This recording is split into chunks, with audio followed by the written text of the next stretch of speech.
History, history. Can you see, little boy, what you mean to me? Can you see how sweet our love has long grown to be? It's time to see the happiness I feel inside of me. Knowing one thing, darling, this love will always be two lovers, history. Ain't that two lovers, history? Peaches and cream. Hello there, we are the History Boys Abroad, another episode in 2017, back to our usual MO. I'm in Spain, he's in Colombia, he being Gary. We're going to be talking history, talking Celtic, trying to highlight players or incidents in our history that need some light upon them. Tonight's podcast is no different. I'm going to let Gary talk us through the feature of this particular episode. Gary. Yep, hello everyone. So today we'll be speaking most about John Devers. I hope I've pronounced that correctly. Yeah. He was a player that kind of, from what I can see, seems to have been kind of right man at the wrong time. His Celtic career spanned from around 1957 until 1966. So he kind of straddled that kind of period between the 7-1 game and obviously Lisbon. So he's quite an unknown Celtic player. There's not much spoken about him, and that's why I found it quite interesting that we should do a podcast on him. He seems to have actually scored quite a lot of goals for Celtic. He scored something around just over 100 and around 232 appearances, I think. So he's by no means a nobody in the history of Celtic, but again, it just seems to have came at a time when the team itself were not particularly memorable. Yeah, I would agree with that. Before you had suggested doing John Devers Jr., I didn't really have any idea who he was. It's now came to light that he's part of a really infamous bloodline that ran through Celtic, stretching back to the early 1900s. The bloodline, we may as well talk about it now. Obviously, he has his father. His father played for Celtic in the 40s, I think. The 40s, played for about 5 or 6 years. So that would be John Devers Sr. But if you actually go further back than that, a more prominent player for Celtic, a guy known as Patsy Gallagher, was his grand uncle. Is that correct? I believe so, yes. He's like a part of the bloodline anyway. So Patsy Gallagher, the mighty Atom, who's considered an absolute Celtic great, the real deal, who played for Celtic in 1911 approximately, was his I guess his father's grandfather's uncle or something. However, the blood is there, and Robert Kelly said, I just want to add, Sir Robert Kelly had a quote about Patsy Gallagher, and he said, "So long as there is a Celtic, the name of Patsy Gallagher will be revered, and his sons and their families can rightly be proud of that." So that starts us off. We're going to start with John Devers, and I'm going to talk you through the first 4.5 bits of his career at Celtic, and then Gary's going to continue up until the point he leaves, which, as Gary mentioned, was right before Celtic's most successful ever season, unfortunately. So he was born on the 8th of March 1940, and he was signed by Celtic in July 1956. I think it was approximately, I'm kind of speculating, and I think it was on basic forms that he signed them on then, these kind of like schoolboy type forms that people are signed on. He was signed from Glentyne Thistle, which is a team from Renfrew, and I googled them to see if they were still on the go, and it turns out a team of that name are still on the go in some way, shape or form, but it's mainly a kids team. After he was signed for Celtic, he was farmed back out to Renfrew Juniors, which was a common theme with junior teams back then. They would come in to clubs like Celtic and they'd be farmed straight back out. There was a stronger link between the junior clubs and the more professional clubs, which is something has completely died a death in recent days. The manager at the time was Jimmy McGrory, who was in charge for 20 years. You probably know this anyway, Gary, but for those that don't know this, the Kellys, specifically Robert Kelly, liked to dabble with real life champ manager. Like, he liked to consider himself a manager, and it's something that stuck out quite throughout this time that when Celtic were absolutely horrendous, more often than not, there was notes about Kelly sticking his nose in and making team selections. I actually read that Kelly picked the teams and the captain decided on the tactics. So what Jimmy McGrory was doing, I'm not entirely sure. But we're going to, as I say, his father played for Celtic. I think it was in the 30s his father played for Celtic, 197 games. And the team for Celtic in 1956-1957. Now, obviously, Devils has only just been signed, and he's not exactly going to get a game in this season. It's a team of Craig, Meekin, Jack, Bonner, Evans, Hockney, Fallon, Goldie, Bowden, Walsh, McCready, Auld, Mackay, McClendon, McGrory's the manager, Gribbon's the assistant, Ryan, Fernie, Collins, Peacock, McPhail, Tully, Mockin. And this season is famous for Celtic winning their first ever League Cup final in October. It was a 3-0 game after a replay. 2 goals from Billy McPhail and 1 from Bobby Collins. But I read that the medals were not given to Celtic during this game. They were actually given to them later in January. This is the League Cup, and the first time Celtic have ever won it was 1956. Devils' first real chance in a Celtic strip wasn't until April the 10th, 1957. And to give you an idea, well, this was with the reserves, I should add, to give you an idea how bad Celtic were at this time, the first team, got beat 3-1 off Partick Thistle, but John appeared as an inside left. Now, that seems to have been the position that he played in mostly in the era that I'm going to speak about. What about yourself, Gary? Did you come across that he tended to play anywhere else, or was he mainly inside left? No, I think it's basically that. He was never seen as, I don't think, like a target man or anything. Nor would he play kind of deeper into midfield. I think maybe as the years went on, they might have tried him out in a few more places as the options changed.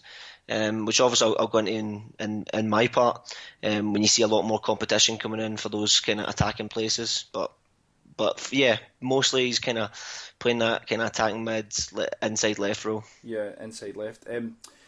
There's nothing really to say apart in this season. He was signed on these basic forms, which I can't really confirm what that term actually means. But the other significant date in this season is on the 20th of April. He's given full-time papers with Celtic and he's now an official player, but he doesn't make any benches, he doesn't do anything. But Bertie Auld makes his debut. Celtic then play an extensive tour in America. Celtic seem to do these things where they would go to America for 5 weeks and they'd be there for ages and ages, and they'd play all these tours, play all these games, and I read there was loads and loads of them, but I'm not going to go through them because they're not really relevant to what we're talking about today. But 1956-57 was just another dismal year. Finished 5th in the league. We obviously won the League Cup for the first time, but in the league we were 5th. Scottish Cup semi-final in the Glasgow Cup, which I don't really bother with. To be honest, we won that. So 1957-58 was just basically another season in the reserves. Who was the manager of the reserves, Gary? It's a guy we never really heard of again. I think it might have been Jock. It might have been Jock. He was an ex-Celtic player, come reserve team manager. So he was put in charge of the reserves, I think, about 1957. So he was going to be working directly with Devils on a daily basis, along with other players at this time. Now, bearing in mind, we are probably about, this is 56, 57, this is approximately 57. So we're like 10 years before the Lions. Some of the Lions are actually sniffing around the reserves as well, and some of them go on to play in the same reserve team and play in the first team alongside Devils, which we'll talk about shortly. Jock Stein had to retire early due to an injury. That's why he was given the role as a reserve team coach. Couple other things to point out in this season. 19th of October 1957, Hampden. Anything that sticks out?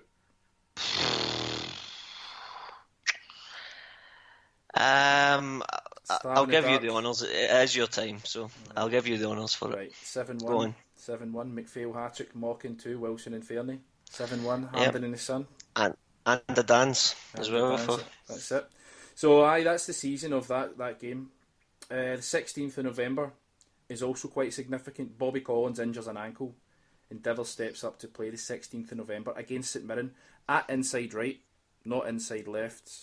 His debut was memorable, and here's a newspaper's take on it. I'm just going to read this verbatim. Then Tully pranced into the proceedings with a mazy run.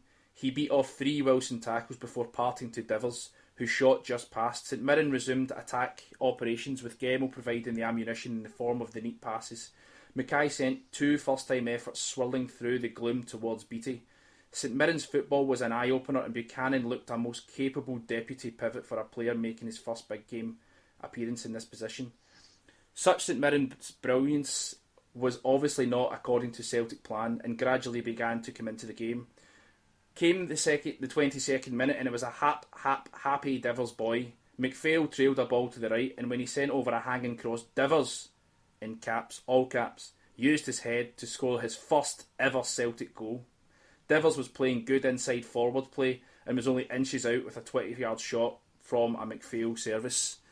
He has an impact in his first game for the get-go. And this, I think he was born in 1940, so we're 1957, so we're like, I think he's probably just turned 18. Maybe. Yes. Maybe just turned 18, 17. Maths is not my strongest point. Not bad at English, but maths is not my strongest point. However, approximately 17, 18 years old. But dazzling, absolutely dazzling in his debut. The next game, Bobby Collins is fit. Devils goes back to the reserves. Well, sorry, I was just going to jump in there. I was thinking, obviously, when you're saying about the circumstances where he got his kind of call into the team, I think that was, especially in those days, that was basically the only way. I mean, as you can see, McGrory's kind of there as a ceremonial manager, and the team's picked by the board or Kelly or whoever. So I think at that time, to get into for any lad, not even someone of 17, 18, you're basically hoping that one of the more experienced players gets an injury. Yeah. And even still, that even coming in and scoring at the age of 17 or 18, you're still not going to be an automatic pick because of the kind of politics, especially a team like Celtic. But I think that was just more commonplace in general. Yeah, no, I would agree with that. Ceremonial manager, that's a very diplomatic way of speaking about Jimmy McGrory, but we move on. I found some quotes on, I think it was the Herald's website. They done an interview with John a while back before he passed away, but it was long after he'd retired from football. Anyway, he said, "I was nervous about playing a first team game, but maybe doubly nervous because I was playing alongside the guys who'd just beaten Rangers 7-1. As I said, he scored in the 21st minute. He said, I felt quite embarrassed, to be honest. I didn't know what to do. I was playing with all these legendary figures. Bobby Evans, Betty Peacock, Betty Bebop, Bertie Peacock, John McPhail and Neil Mochan, and scoring a goal. I remember the following day standing outside chapel after Mass. People were staring at me. Straight into the big time. Changed days. I know, totally straight into Mass. Doesn't sound like something like sometimes like Islam Ferrouz would say or anything like that, but totally. I digress. That's a podcast in itself. It is. So Mark's we should maybe do that soon. I think he's about to retire, isn't he? Probably get him on as a guest, to be honest. Like, he wouldn't be, like, he's not doing much apart from just bombing around. He's London. expensive though. He's expensive. Definitely. March the 22nd, the Friday night before a first team game, Celtic reserves beat Rangers 5-1 at Ibrox in the second leg of the Reserve Cup to make it an aggregate of 8-2. Jim Conway scored a hat-trick. McVitie, Coleraine and Divers were outstanding, along with Mike Conway, which made for an exciting future in the forward department. So why do you think he was dropped after his first game? Why do you think he was dropped, and why I don't think he plays again this season? Why do you think that happened? I think it's just, as I say, the times. If you think, modern day, it's the whole thing of if you're good enough, you're old enough. Back then, players didn't play for the first team at 17 or 18, no matter how good they were. Yeah. Very rarely. You'd have to be a real special talent. And as you say, like as you're saying before about, teams there would be a lot more in terms of the link-ups with the junior teams. I think, especially with the way the game was, it was a man's game, and just physically having boys, no matter how good they are at 17, 18 in there, just wasn't seen as a done thing. Yeah. And I think you can see even in the way that he's speaking, he comes in, he scores a goal in his debut, but he still feels like, I'm not supposed to be here, and it still needs to come out of his shell a little bit. That was probably something that was more prevalent in society as well. If you think about the fact that listen to your elders and so on. I mean, it's kind of went full 180 degrees for that now. But I think all these things kind of come into it in terms of character and so on. Yeah. Maybe the people or the powers that be felt that he just wasn't. He was far too young, and that's not something that you do. And I think especially protection. Sorry. and just as you see, kind of this is kind of where football changes. From the period that kind of Deville's career at Celtic, there's massive changes, not just within Celtic, but within the game, and not just that, changes in society, it changes in just people's attitudes. And I think at that time it wasn't seen as the done thing to do, and it would have taken someone like a Stein, someone that's bold and innovative, to have done that. And I think at the time, not just in football, but especially at Celtic, there just wasn't that kind of revolutionary type of way of thinking. Yeah, fair point. Very, very well put as well. As I say, he doesn't really make much of an impact in this season. The final game of the season, Celtic play a dead team. Which dead team did we play? It's too obvious. I'm going to go Third Lanark. It is Third Lanark. Well played. Well played. Third Lanark. That's one of those trick pub quiz questions. You're like, I've got this, and then you start doubting yourself. It's Gretna, Third Lanark, Parma, or Rangers, but this one was Third Lanark. We beat them 4-1. Celtic announced at the end of this season, like as I say, there is a real link between junior clubs being feeder clubs, or farms, if you will, for professional clubs, and Celtic would announce, like in a statement, that they were taking on X player, this player will be coming to us, we're going to release these players and we're going to keep this player on. So they announced that Billy McNeil was coming from Blantyre, Pat Credden from Dundalk or Hibs, and Andy Murphy from St Anthony's were called up. The retained players were Auld, Byrne, Beattie, Collins, Coleraine, Conroy, Conway, Credden, Divers, Donnelly, Evans, Fallon, Fernie, Haffey, Higgins, Jack, Jackson, many more, Tully as well, McPhail, basically all the big team hitters, as well as some new boys. As I say, Billy McNeil, that's all I'm going to say, Billy McNeil. So Celtic, and we end up playing, as I say, a flurry of friendlies. He featured in a couple, and I want to just point out that he played in a game against Derry City as a friendly. I just want to point this out to have a reason. He came off the bench and scored a hat-trick. 7-0 we beat Derry City. I don't know if it was like a Celtic select, but he played off the bench and scored a hat-trick. This was the final game of the season. Willie Maley died in April this year, and there was a bit of a weird thing where I read that his next of kin was in court. His son was in court chasing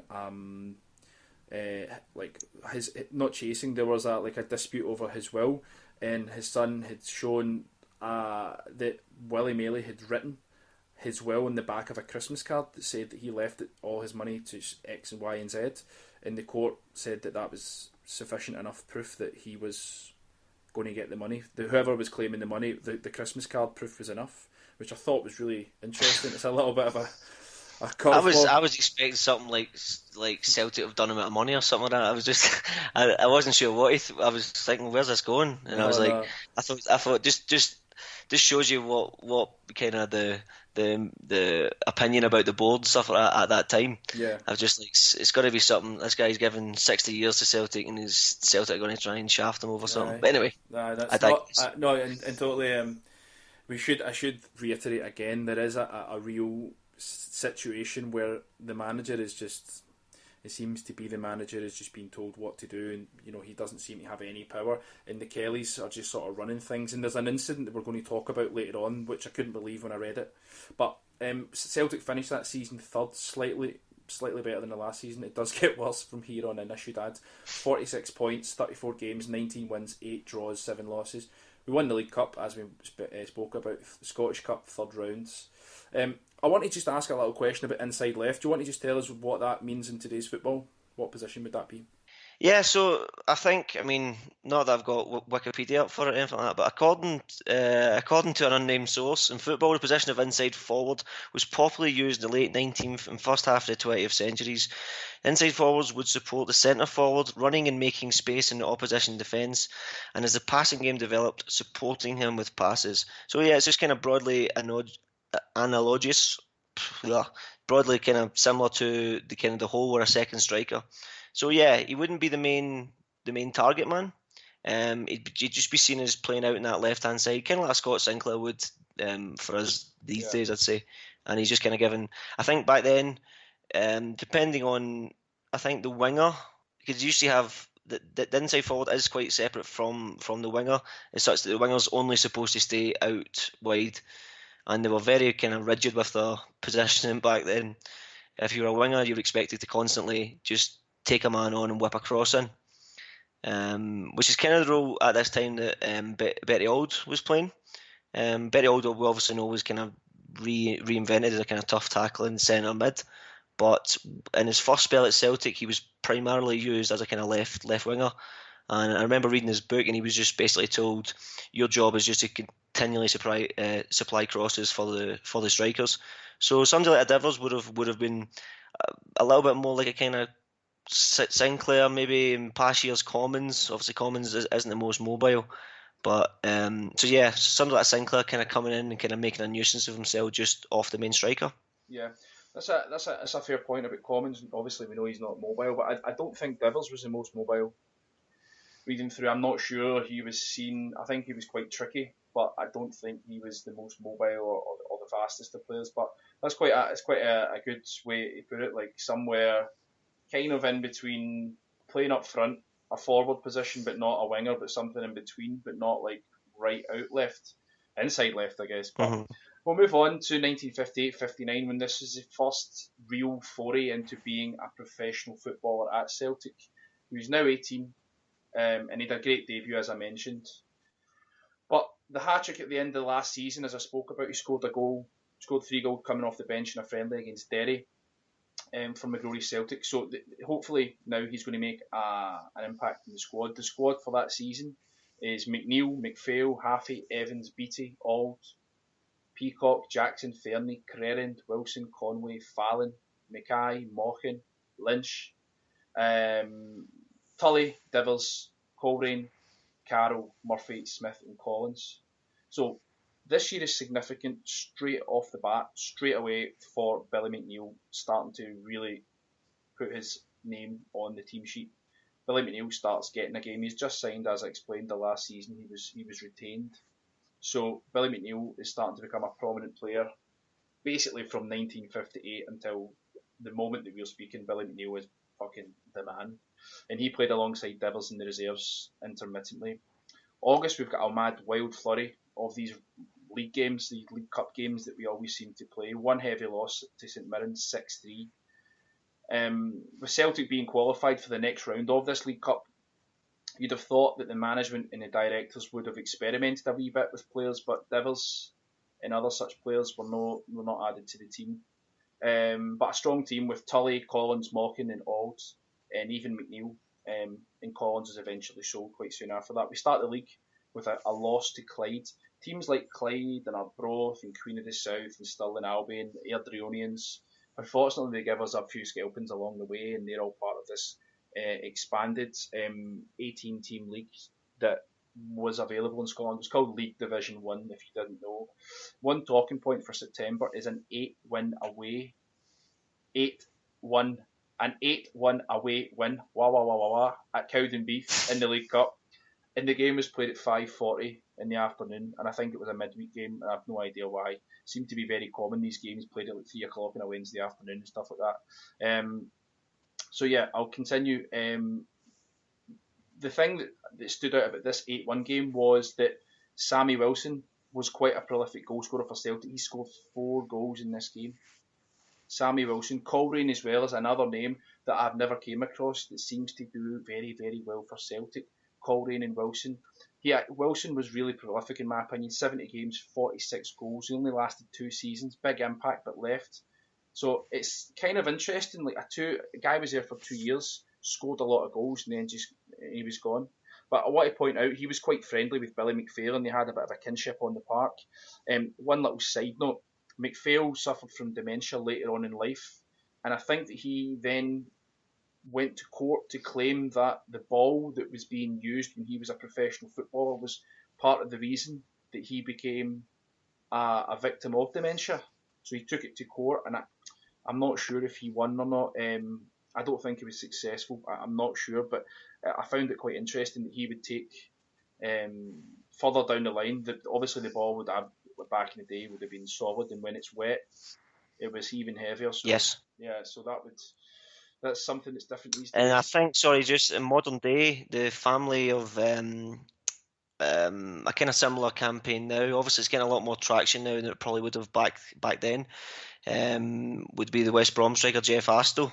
I think he was in the England World Cup '66 squad, but he died in like 2002, and his family have been fighting for the last few years, basically blaming the same thing. That, he'd headed so many balls that it caused, kind of incurable kind of brain injuries from that. So yeah, so I think maybe something like that there could be some sort of settlement coming for that soon. But obviously, it's a little bit too late for either of those players. Yeah. In October kind of signals the start of Deville's season and his career. The 1st of October, we lose 2-1 to Partick Thistle at home in the League Cup. Celtic make a wild amount of changes. Now, the League Cup's normally done and dusted by the first 3 or 4 months of the season. As the way it is now, it changed for a while, but it's back to the way it used to be. We're talking about 1958 here, October. We play Partick Thistle in the next round of the League Cup, and I think we've won it 2 years in a row. By this point, I think we've won it 2 years in a row. But we make all of these changes. Devil starts. Jimmy Conway scored for us, and I think actually Jimmy Conway is the name of Robert De Niro's character in Goodfellas. I did double check that before I typed that into my notes. But we're out of the League Cup, which we'd won twice in a row. But to go back to the changes that were mentioned, like Celtic made a raft of changes for what was considered a very, very big game. A game that we should have won. A tournament we probably could have won as well. Why do you think those changes were made when there was no injuries? It just seems like that's kind of par for the course at the time. You're just like, there's a lot of baffling decisions. One of the threads that I see is in the second part of his career is just the thing that I found most interesting about this wasn't so much just the player, but it was just like Celtic at that time. And you see how like Stein, obviously, you can see how he came in and just kind of revolutionised everything, because it was a wee bit of a shambles, if we're being honest, just by reading some of these stories. I think maybe the fact that Celtic had so many players on the books at these times, as you say, they were just signing rafts of players in the juniors and so on, and that becomes a big thing whereby they seem to get rid of a lot of experienced players and just try and kind of build a team for the future without actually thinking of the now. Yeah. Which may have actually helped later on when Stein came in, because Stein obviously had all these players that had kind of already had their kind of bumps in the Scottish League and so on. But yeah, it just seems that they just had all these players on the books and decisions were just getting made for no particular reason, rather than just the kind of whims of Robert Kelly. Yeah, and the interference of the guy that owned the club just deciding that he was a manager and like he would go down and tell Jimmy McGrory what to do. It's just, to think about that now, it's just like, it's pretty difficult to comprehend. But so we're still in October. There's a couple of interesting games that come up. He keeps his place for the next game after the game I mentioned, the Thistle loss, a 3-1 win versus Queen of the South. He scores the opener and performs admirably. He also gets an assist for Auld for the third goal. The next game is quite a big day for many things. First of all, Devils scores 2 more goals, and again he continues with his good form. The other good thing is John Clark signs for Celtic on this day, which is approximately in the middle of October 1958. And then the Pope dies as well, and then we lose 4-3 at home to Falkirk, who were the relegation bottom team. They were 18th in the league. So Celtic, this day, John Clark signs, Devils gets 2 goals, gets man of the match, the Pope dies, and then we lose at home.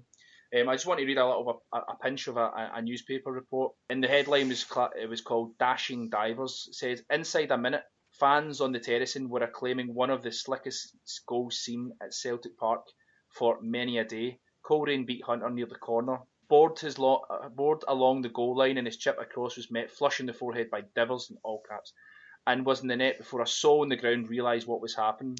The pace was fast, the game was full of entertainment, and Falkirk looked anything but a bottom of the league team. Nevertheless, Celtic had the goal-hungry look, and when in the 40th minute, Auld sent over the perfect corner kick, Devils hurled himself through the air and headed the ball inside the post beyond the goalkeeper.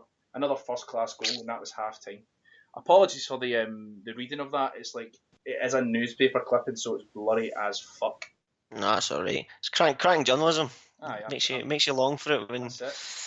Journalism of the day. See, when you read back in that, it's funny. Like, they split the reviews of matches into 2 halves, so it's like they do everything. Like, they talk about it, then it's a big all caps second half. But also, anytime someone scores a goal, they put their name in all caps in the middle of the text. So like, it's quite easy for us, like doing the research. It's quite easy for us to just go back and see what's what, and just like cut. Anyway, that's the research side of things. So he scores again in the next game. He's just scoring and scoring and scoring, lots of goals. He scores the fourth in a 4-1 away win at Airdrie. He just seems to be a bit of a menace. And then he gets injured until late October. That's him until December. We play Motherwell at home, 2-0. Celtic are winning, quite a game. He scores again. And this game is significant. This 2-0 game against Motherwell is very significant in December. Do you have any idea why? This is December what? 1958. I think it was a Wayne by that point. No, go for it. Right, Celtic played Kilmarnock. Sorry, we were playing against Motherwell 2-0 at home. 82nd minute, the game gets abandoned because of fog. Alden Devils scored the goals in the first half, and I'm going to come back to that and I'll explain to you why that's significant later on. The 13th of December, we hammer Stirling Albion 7-3 in the league. Our man scores another 2. He's very prolific. He's only 18. This game, the scoreline, that was played to a crowd of only 13,000 people. It was snowing.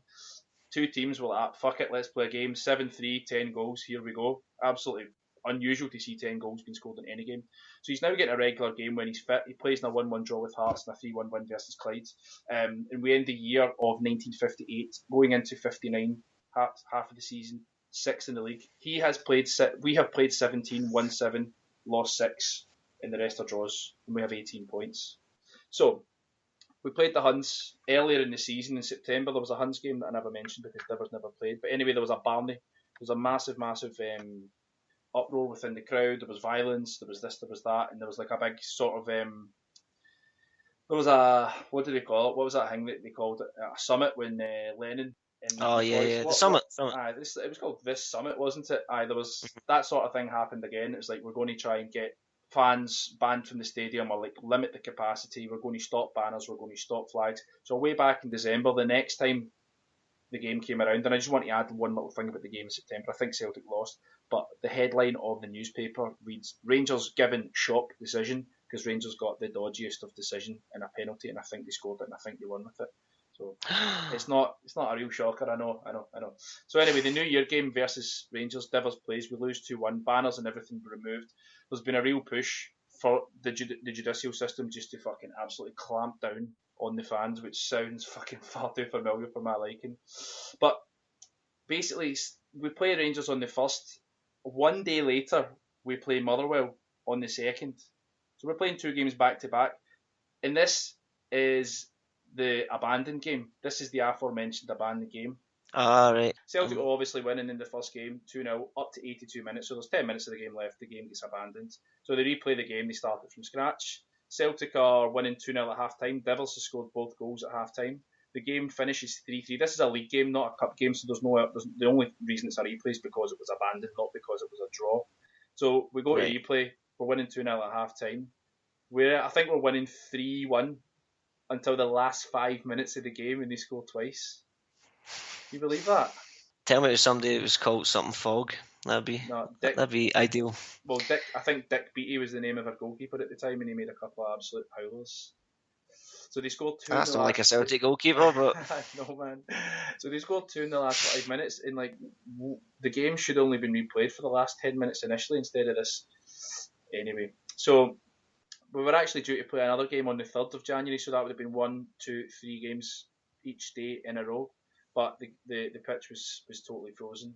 A lot of the fixtures were actually called off around about this time. But Devils plays a lot of games, and that's all we really need to know. Scoring goals, I'll mention the goals and incidents when I can, but he is a constant member of the squad at this point. We'll just move into February. 6 games, 2 losses, 2 draws, 2 wins. We lose at Falkirk. We take the lead, then go 3-1 down before Devils playing inside left scores a game. We're 9th in the league at this stage. 9th in the league. What do you think's going wrong? Well, I mean, you're not just 9th for one reason, right? If you're a Celtic team and you're 9th in the league, it's probably quite a few things wrong. I just think we're a bit of a shit show at this time. From what I can see, we're just not really. There's not really much, there's a lot of players, but in terms of actual real quality, I'd say we seem to be a team in kind of transition and flux.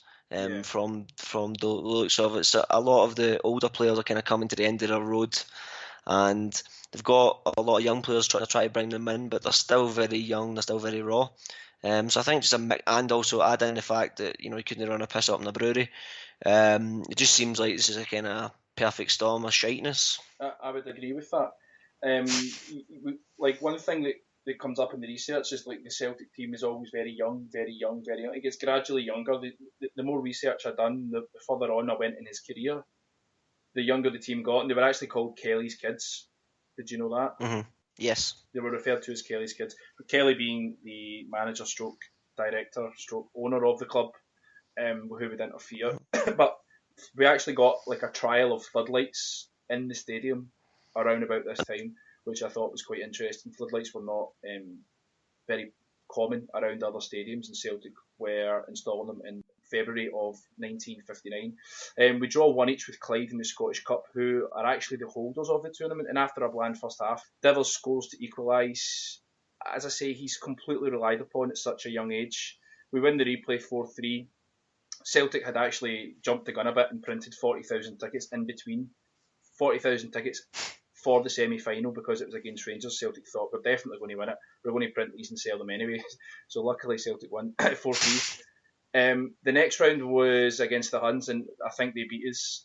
Devers didn't play, so that's why I'm not entirely sure. But the game was at 5:30 on a Monday afternoon. Whoa. Yeah, the game was. Is this sorry? Just to add that point, do you think? I mean, I don't know what time of year these games are, but do you think it was just literally because of floodlights and shit?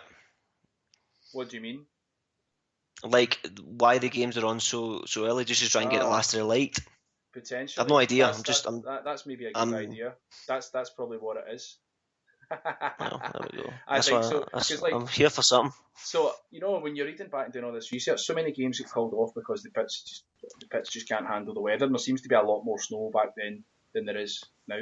So like the slightest bit of snow, frozen pitch, things would just be really difficult for players to play. So it turned out to be. I would agree with that. I would imagine that because there were no floodlights, they would play games early. But playing a game on a Monday afternoon is just ridiculous. Like, really? 5:30 though, it'd be decent, man. Imagine Monday Blues and you can go out and beat those bastards. It'd be great. No, it wouldn't be too bad, I suppose. I think we may have beat Rangers. I think we did beat Rangers in the next round. I think Peacock scored in the next round in extra time to send us through. I think it was 4-3. I've actually got my trusty Celtic Essentials History, the Essential History of Celtic book here, which was a gift to myself from myself. And it was written by Graham McCall and George Sheridan. So if you're listening, thank you very much. You are streamlining my whole research buzz. Like, spent hours doing research for this, but this book is like proven to be a bit of a tool for the research, shall we say. So I wanted to say, like, a question about, we know that he plays inside left. We know that position's kind of like an advanced forward left role, but not quite defined with what we have these days. Can you compare him with anyone as a player, style of player that you came across with anyone in our history? Bearing in mind, he's 19 years old, 18 years old, playing regularly, relied upon massively. Can you compare him with anyone in our recent history? What, in terms of position or in terms of his kind of influence? Both. No influence. More of his influence. Maybe in an advanced position. I'm not going to say a defender, because you would maybe just think Kieran Tierney or something like that. But something like a midfielder stroke attacking mid. Very good question. Hard to say. Maybe somebody like a Tommy Burns. Although Tommy Burns probably played a more withdrawn role. But I'm just thinking, players that kind of came in at that age and kind of became indispensable. A modern day one, I would always look at McStay, definitely, right. A modern day in terms of the style of play, to me, kind of Commons.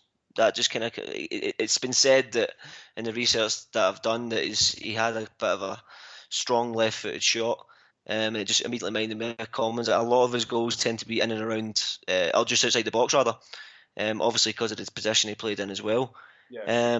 Although some of the goals that I did see, the thing that came up was it was persistent, which for all the qualities that Chris Commons had, I don't know if persistent would be one, like kind of biting at the heels of defenders and so on. He wasn't tenacious. So Commons or Devers? Commons, I wouldn't say tenacious would be word. I'd say more classy, but there we go. Yeah. I'm being very kind. Yeah, I'm just going to point out I made a mistake with the last bit of information there. This can happen when you have written essentially a 5,000 word essay on on this. But the game was 4-3 against.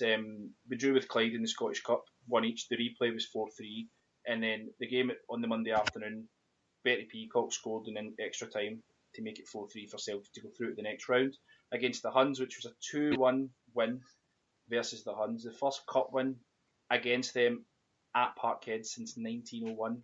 But this is, as I say, the previous fixtures were like riddled with violence. So there was a capacity. I think the capacity was limited to 40,000. Massive amount of police in the stadium. No banners, no flags. But Divers was outstanding all the while playing in outside left, not inside left. He scores the opener, and I'm going to read you a couple of quotes. Weeping grey sky, a mixture of 40,000 spectators and 400 policemen, and for backcloth, a graveyard, and factory chimneys. This on a Saturday was what the Glaswegians call paradise. It sounds like fucking Edgar Allan Poe or something like that. It's pretty class. So, just when Celtic seemed certain to go under the juggernaut, they gathered themselves, struck back accurately and often, and Rangers began to founder in the mud. Divers stood out in the Celtic attack, 3 times coming close to scoring from the left wing, and after 34 minutes, Lockhead headed over the bar. Then, with only a minute to go before half-time, Smith fed McVitie. McVitie crossed down to the right, and there was Divers, flat on his face in the mud, having executed a superb header and put the white ball past Niven. Now, you can actually see the photo of this on the Celtic Wikipedia website. Celtic Wikipedia have the photo, and he's like face down, like on the mud at the side of the goal, and you can see him sort of looking over as the ball's in the net. It's class. I'm going to tweet it. I've like got a whole raft of these things for tweeting it, but unfortunately I can't find any audio clips to add to this podcast. Have you come across any for your section? No, and if it was, it'd be like the kind of, those old Pathia. I'm not sure how you pronounce it, but this kind of shutter speed type videos with the BBC London guy speaking. So I don't think there was much in terms of that back then anyway. But I think we're fine just looking at these. I especially like a lot of the newspaper clippings that you've seen. Some of the pictures are fantastic, especially when you see how shite the pitches were, and when you hear of these players and stuff like that. The amount of skill to be able to do this when you can barely even stand. Just kind of blows your mind a little bit. Yeah, and with the ball being as heavy as it was, and the boots probably being quite heavy as well, you probably had to be extremely fucking good to play these pitches. But yeah, as you say, those old Path videos, I've watched a couple of them tonight, try to get some stuff. But like the old Jumanji guy that does the commentary, just like that old fucking English accent, just grates my brain. But anyway, we're a couple of results into March, including a win, a draw, and we're still 9th in the league, 28 points from 27 games. But Divers misses a game for unknown reasons, and I might touch on why the unknown reasons. I might have an idea what that is, but I'll come back to that. But he comes back in later on and we beats Stirling Albion in the Scottish Cup 3-1. Around this time, Stevie Chalmers makes his debut in a 2-1 loss to Airdrie. That's a very grim loss, I should add. And Celtic and the Dead Ones forged a combined 11. So Celtic and Dead Rangers forged a combined 11 for a friendly against Inverness, Caledonia, not Thistle, Inverness, Caledonia, to commemorate the opening of their floodlights. So included for the Celtic team were BT, Kennedy, Crerand, Tully and Conway. And the team won 4-2 with Conway getting one of the goals. Can you just imagine that happening these days? Like a team half and half. Obviously, it's not quite the same as it was, but I actually, no. To be honest with you, mate, I actually wouldn't mind it on one condition: if Chris Sutton was a manager. That would be good. Who would you play at left back? Who would I play at left back? I'd bring Calvin Miller in. I think. Calvin Miller. I'd play Wallace. The fucking grass. Did you see that Team of the Year thing? I can't. Yes. We're talking like a few weeks ago. It's quite out of date, but just like, how is it? If he could have put 11 in, he would have. I think just for extra trolling, he just like kind of threw a couple of sacrificial lambs in there. But he knows exactly what he's doing when he does those little tiny things. Like Chris Sutton's Twitter chat is fucking on point. It is really fucking funny. He just is the ultimate troll. But anyway, so Divers is playing in just about every game apart from the one that I mentioned he was missing. He's scoring here, scoring there, and we went in a bit of a run of games where we win 2-0, 4-0 and 3-0, and by the end of March we're 7th in the league, but April equals disaster. Our one chance of a trophy, the Scottish Cup, is beefed into oblivion. St Mirren beat us 4-0. I'm not even going to tell you what the team was. The team wasn't that good, but Devils played. Not a strong team at all. Devils had a goal ruled out at 0-0, and then they scored 3 goals in the first half. Described by the press as almost humiliated. Now, me as a present-day Celtic fan where everything's gallus, everything's rosy, that's absolute humiliation. But back then, Celtic were getting cuffed regularly by teams like St Mirren, teams like Arbroath, teams like Falkirk, teams like Hearts. They were just like scalping us. So I can see why that was almost humiliated in inverted commas that you can't see here. So April is shite for us. We play on the 4th, the 6th, the 8th and the 11th of that month. So that's a loss, win. Taking pumpings, taking beefings. The final game is on the 18th of April, the final game of the season. It's a 2-1 versus Hearts, which saw Celtic finish the season in 6th. Devils missed that game. Just wanted to add. So we finished the season 6th. Don't win anything at all that season at all. I just want to point out, elsewhere in the world, the Dalai Lama escaped from Tibet to India after an unsuccessful anti-communist. Not just don't mention politics, mate. It's got to be about Celtic. No, but it just shows you don't just learn about Celtic in these things. You learn about, it's like we get book of world records, but there we go.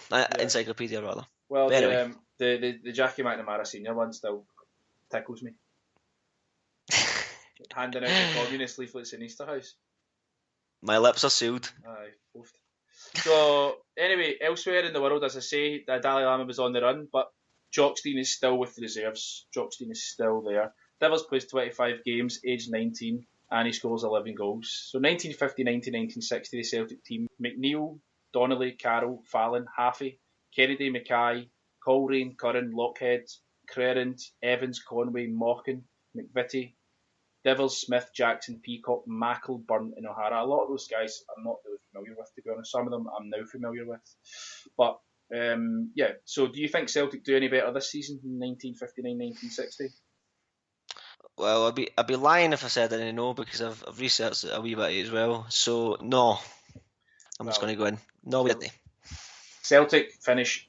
I'm just going to. There's a spoiler alert here, but Celtic finished 9th this season. Transition. It's a project.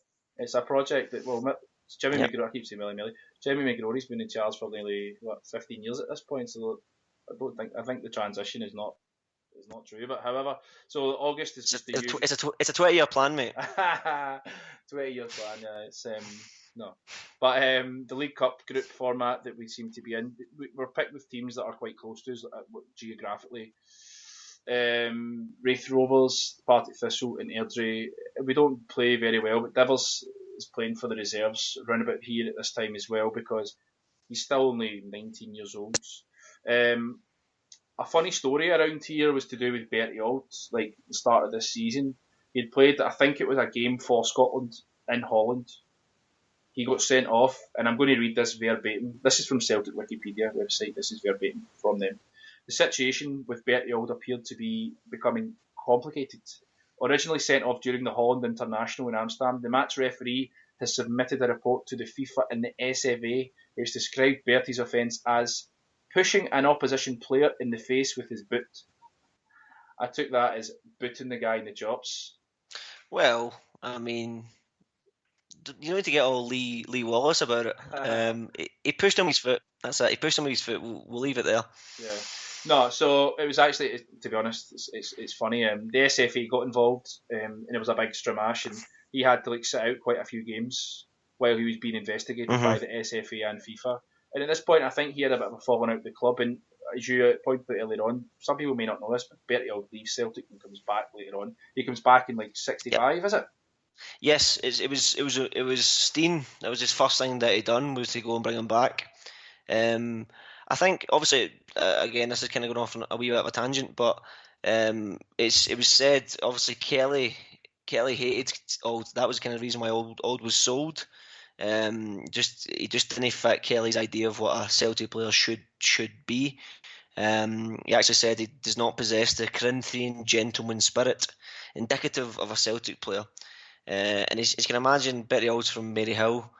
I'm not sure if he quite cares too much whether he epitomises the Corinthian gentleman spirit. But I think Stein understood that you need players like that in your team, especially at this time. And I think Celtic kind of selling him at this, like kind of round about this time, shows the kind of naivety that's just kind of permeating through the club at the time. Yeah, I would agree with that. Bertie Olds, even to this day, is a little live wire, a little in the nicest possible sense, of course. But yeah, I would agree with that. So let's continue. Let's move on. So yeah, August, only one league game, which we beat Kilmarnock 2-0. Devil scores and he has a hand in the other. But we flounder a wee bit in the League Cup. As I say, the League Cup's always played at the start of the season. The first few games of the season out with the friendlies tend to be like exclusively in the League Cup, maybe 4 in a row, then a league game. Excuse me. We finished the League Cup group third, 6 games, 2 wins, 3 losses, 1 draw. Abysmal. Devils picks up a knock for a couple, but scores again in the final League Cup game of the month against Thistle in a 2-0 win. September starts with a bashing. The other side of the river, literally described as rash play at Ibrox. That's what the headline was. Celtic lost 3-1 with Devils playing. Some Celtic players beat, I think Bertie Olds got injured quite badly in this game. A couple other players come away from the game and were missing for a couple of weeks. The guy who scored Celtic's goal was Mike Jackson. Never knew we had Mike Jackson. Charlie Tully was released around about this time as well, I should add, and he moved back to Ireland. We then lose 4-3 to Hearts. Devils is scoring. Celtic were losing 3-0 at half time. All Devils and Conway made it 4-3. Hearts actually had their keeper injured during this game, and he had to be taken off for about 10 to 15 minutes. And then one of their players went in, took the goalie strip, went in goals, and then the goalkeeper came back on. But this was pre-subs, of course. So there's not really much people can do. Devils seem to work quite well with the aforementioned wise guy, Jimmy Conway. They seem to have a bit of a rapport on the pitch. And a lot of the reports that I read, they were always linking up on the field of play. October is a wee bit better. Some facts worth mentioning. The floodlights that were trialled, I think they've now been installed. The floodlights were officially trialled. They were successful and they were installed in October, and Celtic played against the champions of England at the time, who were Wolves.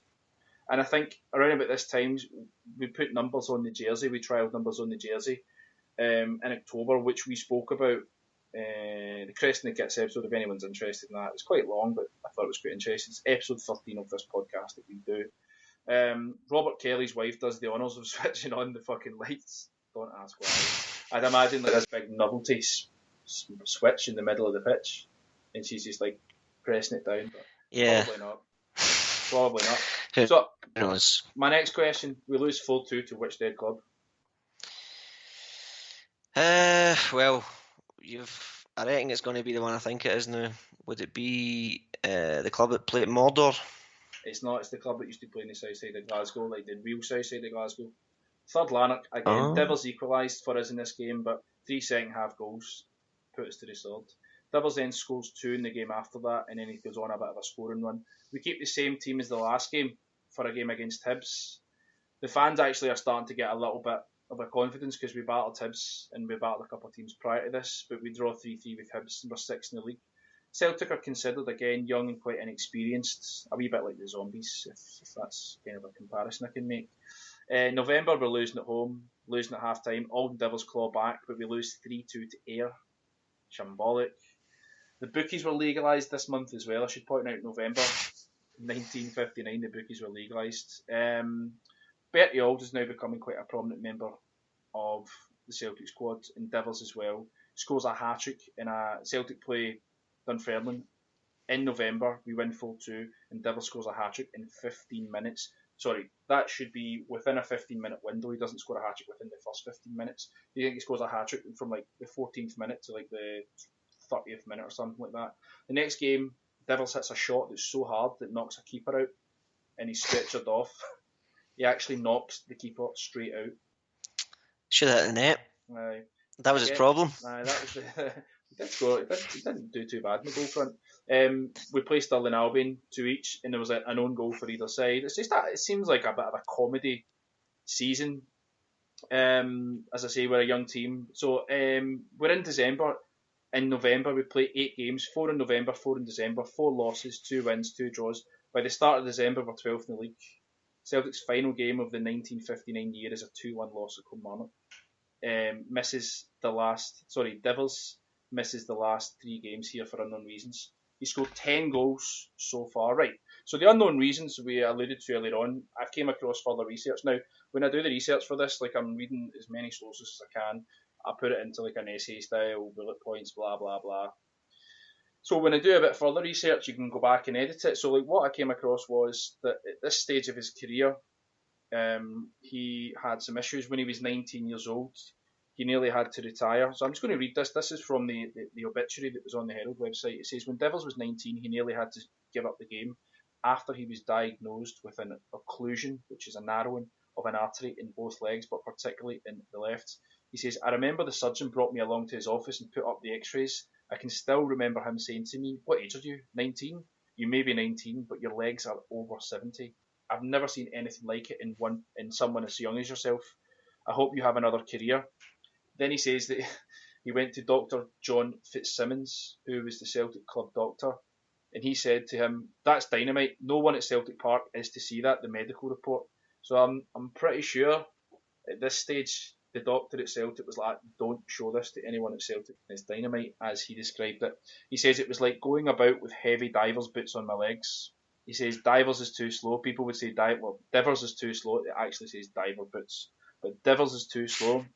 People would say that was the reason. But like my father said before me, far, far, far greater people have suffered more than I have, which probably gives you an idea of the sort of person he was. It seemed to be like he sort of took it on his chin, and obviously he's 19 years old. He does go on to have quite a decent career with Celtic, lacking in the medal department, but in the appearance, in the goal department, in the impact he makes.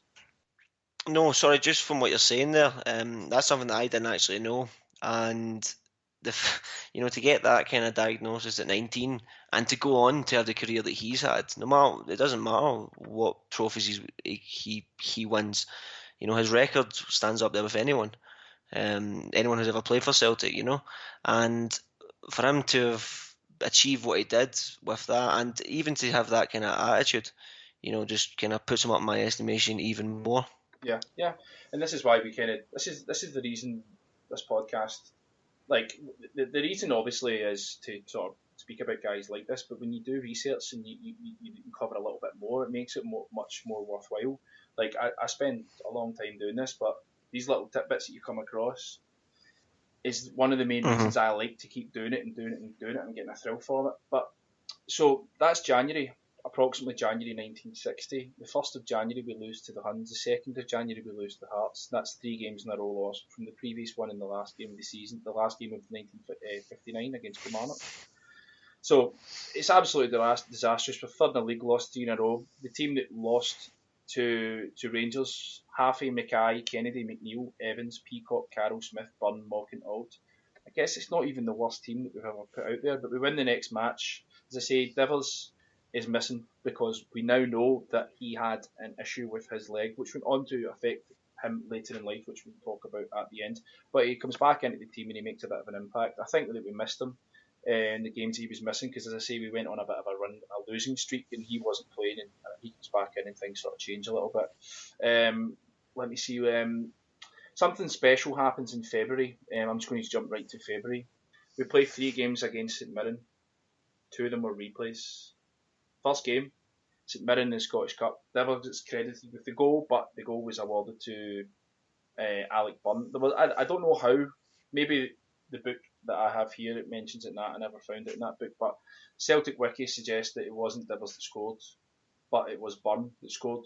But the newspaper article that I have read doesn't suggest that it was anyone but Byrne. Not that it matters. So anyway, we play them. We draw 1 each. Replay happens.